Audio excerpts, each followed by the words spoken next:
शास्त्र कुरल काव्य में 91वें परिच्छेद में स्त्री दास्ता की व्याख्या करते समझा रहे हैं। संसार में कीर्तिमान महापुरुष वे हैं जो कसायों के दास नहीं हैं।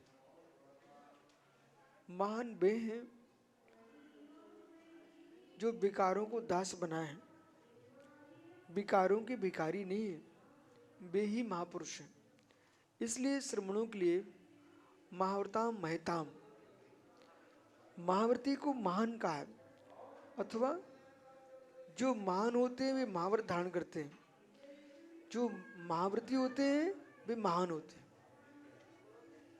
दोनों पक्ष लगाने, जो महान है वे महाव्रती, महाव्रती है वे महान। और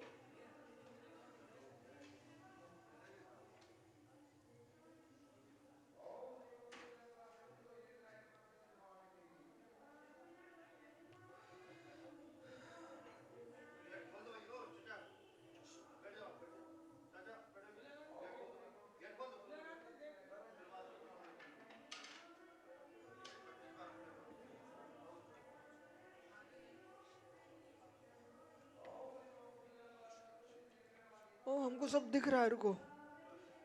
तो महाव्रताम महताम, जो महाताम महाव्रताम,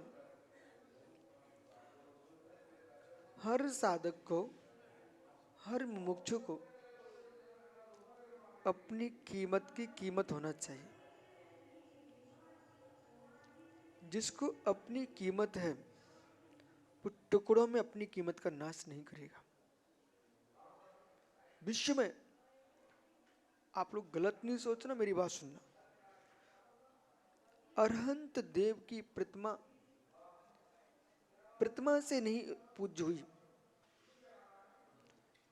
वीतराग इंद्रगंतों ने अरहंत अवस्था प्राप्त की है, इनसे मूर्ति भगवान बनी है। यदि वीतरागी मुनि न होते तो प्रतिमाएं भगवान की स्थापना को प्राप्त नहीं होती। जब प्रतिमा को इतना नमस्कार करते, तुम सिर टेकते हो, तो मुनियों को अपनी चर्या को सिर टेकना चाहिए, तब तुम्हारी प्रतिमा बनेगी। इसलिए पाषाण की प्रतिमाओं के पीछे अरहंत बनने वाली प्रतिमा का विघात नहीं करना चाहिए। आपके माध्यम से प्रतिमा प्रतिष्ठित होती है, आप प्रतिमा से प्रतिष्ठित नहीं होते हो। आपके माध्यम से प्रतिमा प्रतिष्ठित होती है, आप प्रतिमा से प्रतिष्ठित नहीं हुए हो। आपका अभेद रत्नात्रय, भेद रत्नात्रय दूषित नहीं होना चाहिए। यदि कोई शूद्र जिन्हें प्रतिमा छू लेता है तो उसके पुनः संस्कार करना पड़ते हैं। ऐसे दूषित चित्त तुम्हारा शूद्र है। कोई शूद्र रंध की प्रतिमा छू लेता है, मुनिराज को कोई शूद्र छू ले तो उनको दंड स्नान करना पड़ता है। ये शूद्र चित्त, शूद्र चित्त, शूद्र चित्त, जो चित्र नारियों में संलग्न है, विकारों से भरा हुआ है, धन धरती पे लिप्त है, पैसा पैसा पैसा। साधुओं को व्यंतर लग गए, बेचारों को पैसे के व्यंतर लग गए। जहां देखो पैसा, जहां देखो पैसा, जहां देखो पैसा। ओ हो, जिसे तुम छोड़ के भागे थे, क्या विजय तेरे घर में कमी है क्या? लाल दुकान तुम्हारे घर में राजेश कमी है क्या? ओ राजकुमारों, सेठों के बेटे निर्गंत मुनि बने, उन्हें पैसा नहीं दिखना चाहिए, नहीं तो लज्जा आ जाएगी। बेटा घर में कौन कमी थी?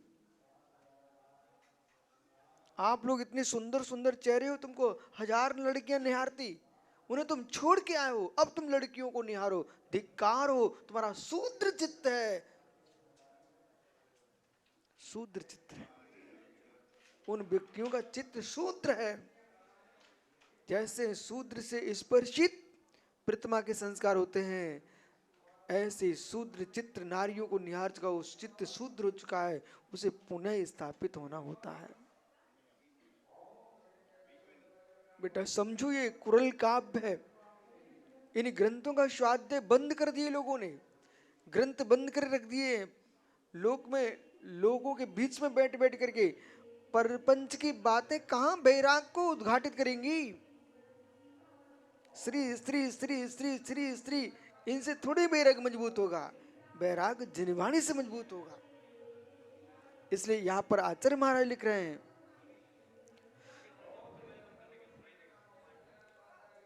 नो लवंते धनम धर्मम कामनी राज्य शास्ता प्रेमामृत रसास्वादे नापीते भाग्यशालिनः।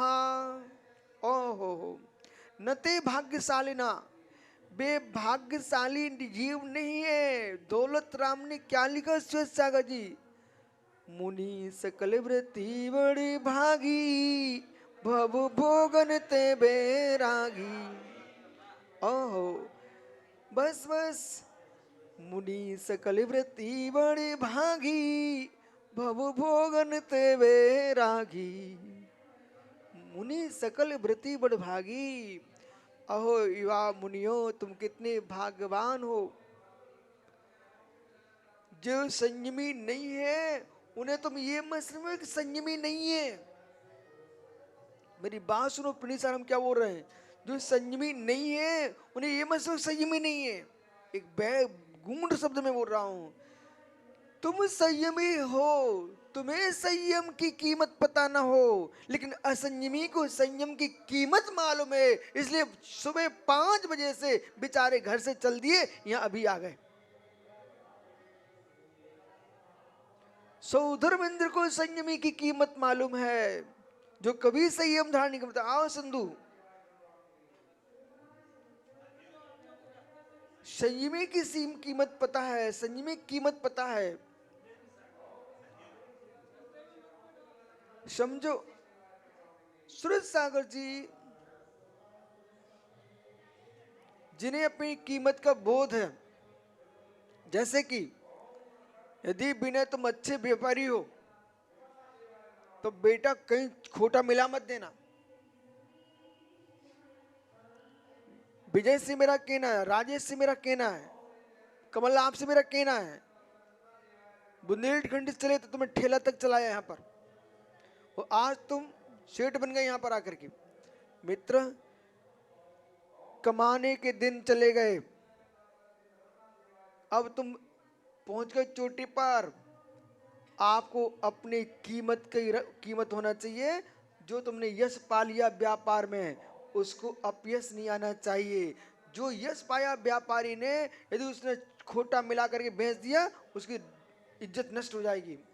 अब कोई मुनिराज है, आचार्य बन गए, मुनिराज हैं, खूब साधना किए, यश फैल गया चारों ओर।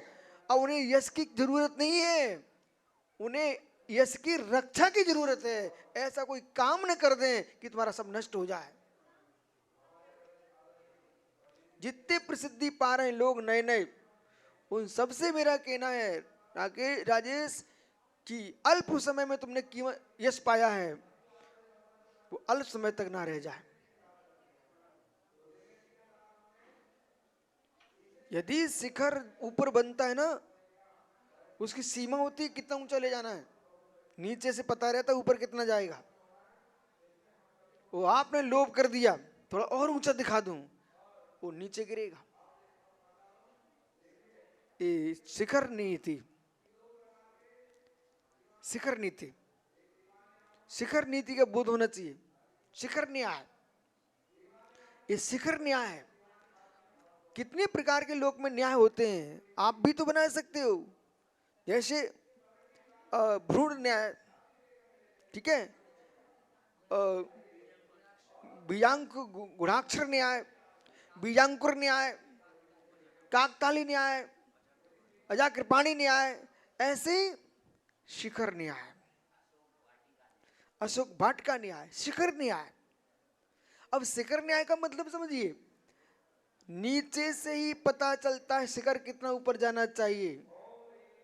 नीचे की चौड़ाई नहीं है तो शिखर ऊंचा नहीं जा सकता। आपको अपने चारित्र की नीचे चौड़ाई देखना चाहिए है, तब आप यश का शिखर ऊपर पाएंगे। और यदि और लोभ में आ गए तो धराशायी हो जाएंगे। इसलिए जितना ऊंचा आदमी होगा मालूम, वो छोटे लोगों के मुख नहीं लगेगा।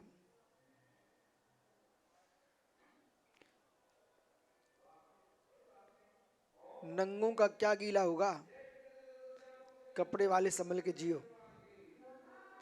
जो इज्जत के नंगे हैं उनका क्या गीला होगा, जो इज्जत के कपड़े वाले हैं उन्हें संभल के जीना चाहिए। बराबर। तो यश पाच के सुयस सुयस सुयस, चारों ओर सुयस।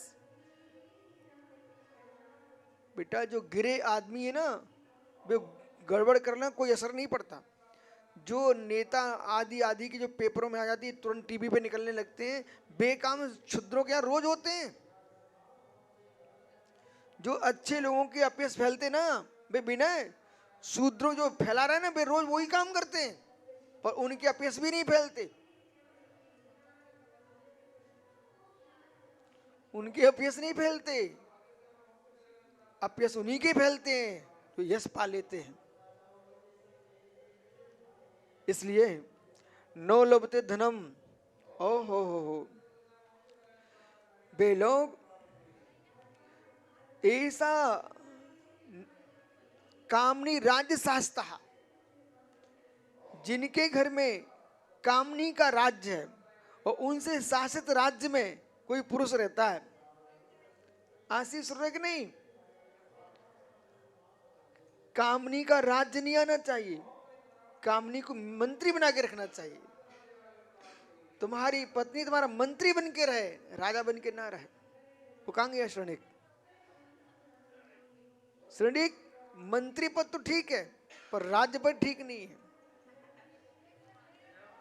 न लभते धनम, जो मनुष्य स्त्री राज्य शासन स्वीकार करते हैं उनके न तो धर्म मिलता है न धन मिलता है। आप विश्वास करना, कोई गलत नहीं मानना, कोई माँ बहन, आप अंदर में जाइए। देखो मैं आपको उदाहरण देता हूँ। आप आहार करने जाना और सुबह से आहार करने जाना और आप परीक्षा करना। माना कि आज ही तुम लेट हो चुके हो, ठीक है, और कोई माँ बहन थाल सजा के लाई है और एक पुस्तक होकर लेके आ गई। अब वो कह रही है आपके 11:15 बज रहे हैं, 15 मिनट में तुम्हें आहार करके जाना था। उसको कोई सामने वाला कह रहे बहन जल्दी करो, अम्मा जल्दी करो, वो उन्हें डांट देती है, ठहरो मुझे पूजा करने दो अच्छे से। अब वो बेचारे महाराज चल चल के थक भी गए हैं, उनको पसीना भी आ रहा है, उनको जल्दी जाना भी है, उधर भगवान का कोई कार्यक्रम चल रहा है, प्रतिष्ठा हो रही है, और वो जान करके इतनी देर लगती, जान कर देर लगा। तब मैं कहता हूँ स्त्री और स्त्री स्वामी लोग, अभी अभी एक दिन मैंने आहार करने एक ब्रह्मचारी कोई था, वो गाने बैठ गया, एक एक गाने बन गए, जिसको बेचारे को विवेक ही नहीं है। मतलब उसी समय भीड़ दिखती है। अब देखना भीड़ हो, समय अल्प हो, तब तुम्हारी बुद्धि का काम, व्यापार का बोध होगा। तुम कितनी बुद्धि तुम्हारे पास, अनुभव कर लेना, तो आप समझ जाओगे कि बने काम कैसे बिगड़ सकते हैं। सुन रहे ना? सुमति, सुमति रखना, श्रीमती से दूर रहना। तो स्त्री शासन उनके न तो नो लभन्ते धर्मम न लभन्ते धर्मम धनम, न धर्म बचता है ना धन बचता है। आप पूरी अपनी पत्नी की इच्छा की पूर्ति कर दो, चुनौती तुम कर पाओ। श्रीमती तुम कितने ही धर्मात्मा हो, कितनी पत्नी प्रिय हो, लेकिन आपको भी चुनौती दे रहा हूं, तो अपनी पत्नी की पूरी इच्छा की पूर्ति कर दो, करो। और जिस दिन करोगे ना, उतना तुम कमा नहीं पाओगे, उतना तुम कमा नहीं पाओगे। पीछे बैठी अम्मा बहुत सारी, उनसे पूछ लो, इनके पति ने भी इनकी इच्छाओं की पूर्ति पूरी नहीं कर पाई। ओ आदित्य सारे पप्पा, उनकी अम्मा की पूरी इच्छा पूर्ति की तुमने? नहीं कर पाए, भले करते तब भी नहीं कर पाए। यदि तुमने पूरी इच्छा पूरी कर दी होती ना, तो तुमको अभी बहुत कुछ सोचना पड़ता। धर्मी न धन बचेगा न धर्म बचेगा। इसके लिए मित्र प्रेमामृत स्वादे ना पीते भाग्यशाली ना, इसको उन्हें अखंड प्रेम का आस्वाद तो ही मिलेगा। नैव प्रेमामृत रसा स्वादे नापिते भाग्यशालिना, वे भाग्यशाली नहीं है। स्त्रियों का प्रेम भी मालूम कैसा है, आम के चूसने जैसा। चूसते चूसते उसमें वो क्या लग जाता है, ऐसा ही अनुभव है ना। आम चूसे आदमी और वो न निकाल पाए तो क्या हो जाता है, यहाँ पूरा भर जाता है। अरे उसको कुछ बोलते हैं, आम का क्या लग गया, चीप। अरे भाई समझो, वो शुल्लक जी ठीक बोल रहा है, चीपा लग गया, वो सफेद सब पानी पानी से निकलता है, वो लग जाए ना। तो आम को चूसने के लिए विवेक चाहिए। ऐसे संसार में स्त्री का सुख पाने के लिए विवेक चाहिए, नहीं तो कंगाल हो जाओगे बेटा। यश से भी और धन से भी धर्म से भी। आम चूसता विवेक की, और यदि पका आम है तो घी डाल के पीने खाना चाहिए, नहीं तो फोड़े पड़ जाएंगे, गर्मी चढ़ जाएगी। ऐसे ही देश व्रती होकर के, सुधार संतोष व्रत होकर के और संयमशील का पालन करते हुए संसार में जीना चाहिए, अन्यथा फोले हो जाएंगे। वे ही भाग्यशाली लोग हैं जो धर्म और धर्म के अनुसार धन का प्रयोग करते हैं और नारी को राजा न बना करके मंत्री बना के रखते हैं।